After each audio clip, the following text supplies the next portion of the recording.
Hi, and welcome to my Sibelius tutorial series. I can hear you now. Why a tutorial series when there are so many forums and other how-to videos out there?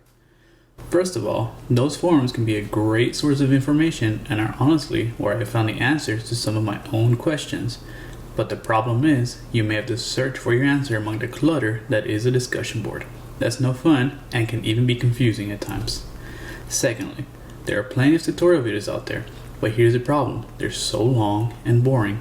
When I have to sit through 10 minutes of intro and other content just to find out how to flip a note stem, I tend to get even more frustrated than I already was. My goal is to make many short and effectively titled videos for those who need them. If you're searching for how to flip note stems on YouTube or Google, my video should pop up with exactly what you need with no extra information.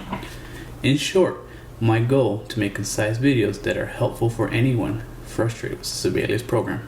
Some of these will be helpful with other programs such as Finale and MuseScore, but I will be sticking to Sibelius for these videos. I'd like to transition into a short introduction of who I am. I am currently a grad student who is pursuing a master's in music education.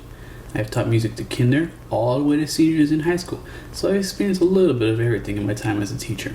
One day, I'd like to be accepted into a doctoral program and teach at a college. Who knows, maybe these videos will help me get there. So why me? Well, to be honest, with everything that's going on in the world at the moment, we all have a little bit more time on our hands, and I've always wanted to learn more about Sibelius. I will be learning along the way with all of you.